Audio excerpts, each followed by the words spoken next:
Vous êtes branchés sur la radio Campus Unikin, la radio du savoir, sur 107.6 MHz, votre radio.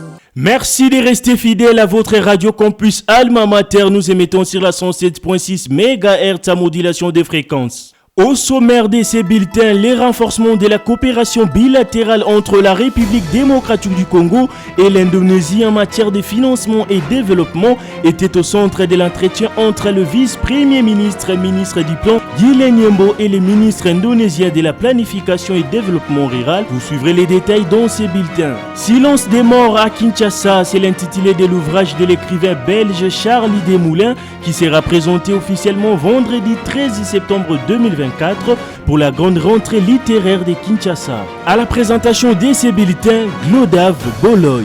Comme annoncé au sommaire, le renforcement de la coopération bilatérale entre la République démocratique du Congo et l'Indonésie en matière de financement et développement était au centre de l'entretien entre le vice-premier ministre du plan Guilain Nyembo et le ministre indonésien de la planification du développement national Suharto Monoarfa. Le ministre du plan Guilain Nyembo a à cet effet évoqué la dynamique que la République démocratique du Congo est en train de mettre en place sur la coordination de l'aide au développement. Silence des morts à Kinshasa, c'est l'intitulé de l'ouvrage de l'écrivain belge Charlie Desmoulins qui sera présenté officiellement vendredi 13 septembre 2024 pour la grande rentrée littéraire de Kinshasa. L'auteur explique l'importance de son roman au micro de Jonathan Kachama.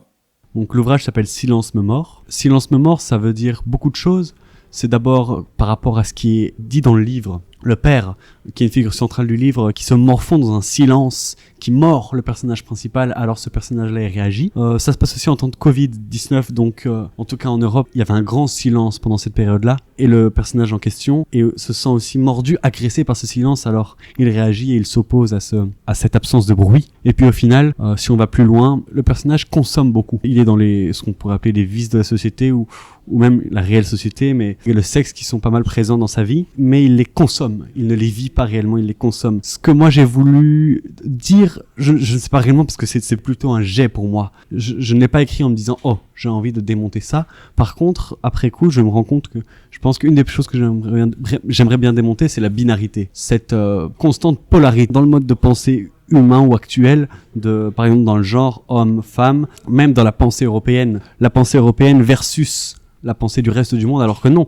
la pensée européenne, il y a la pensée africaine, même je pourrais dire congolaise, angolaise, guinéenne, chinoise, il y a des milliards de pensées, alors qu'en Europe, on est beaucoup dans notre pensée eurocentrée versus le reste. Et le reste, en général, on estime qu'il a tort et que nous avons raison. Je simplifie la chose, mais en tout cas, c'est une réalité que moi je ressens des fois. Et donc, le livre, en quelque sorte, pourrait essayer de démonter ça, de déconstruire. Il est évidemment disponible en ligne sur les sites de vente en ligne classiques. Vous venez de suivre l'écrivain belge Charlie Desmoulins. L'insuffisance des cabines électriques dans les quartiers Tchad dans la commune de Mongafula, autrement appelé Plateau 1, les habitants appellent les autorités à pouvoir trouver solution pour ces problèmes.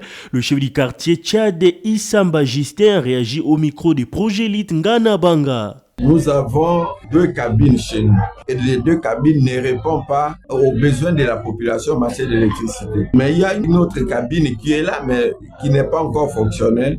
Chaque cabine contient, il faut un périmètre de 500 mètres. Mais il y a les autres qui ont pris le courant comme ça. Alors ça crée les délestages en complicité avec les gens de la SNES. C'est pourquoi nous demandons aux autorités, si on nous ajoutait 2 cabines, là ça va couvrir tous les quartiers. 4 personnes sont mortes noyées à la suite du naufrage d'une embarcation survenue sur la rivière Kibali en territoire des Ouacha dans la province du Haut-Ouélé. Christophe Dora Matata, vice-gouverneur de la dite province qui s'est rendu sur place dans cette zone, affirme que la montée des eaux et le non-respect de la mesure interdisant l'embarcation sur cette partie sont les principales causes de ces drames. Outre le perte disparu, 8 personnes ont survécu. Bouclons ces bulletins avec la santé. 1090 cas de variole du singe ont été enregistrés dans la province de la Chopo, au nord-est de la République démocratique du Congo, entre janvier et août 2024. C'est ce qui ressort du rapport de la division provinciale de la santé. Au total, 23 zones de santé de la Chopo ont notifié 42 décès, rapporte la même division à la 35e semaine épidémiologique. Vous l'avez compris, c'est la fin de ces bulletins d'information. Je vous rappelle le principal titre. Renforcement de la coopération bilatérale entre la République démocratique du Congo et l'Indonésie en matière de financement et développement était au centre de l'entretien entre le vice-premier ministre du Plan, Guilhem Nyembo, et le ministre indonésien de la planification et développement rural. Vous avez suivi les détails dans ces bulletins. Silence des morts à Kinshasa, c'est l'intitulé de l'ouvrage de l'écrivain belge Charlie Desmoulins qui sera présenté officiellement vendredi 13 septembre 2024 pour la grande rentrée littéraire de Kinshasa. Concours rédactionnel Jean-Paul Mbouya Koutoumissa, Jonathan Kachama, projet Litngana Banga, Merveille Congo, à la réalisation Emmanuel Boutela. Côté technique, nous avions Sylvain Tuzungu sous la supervision de Lixen Kinounou. Restez branchés sur la 107.6 MHz, la radio campus Alma Mater, la radio des spécialistes et des hommes intelligents. Vous êtes branchés sur la radio campus Unikin, la radio du savoir, sur 107.6 MHz, votre radio.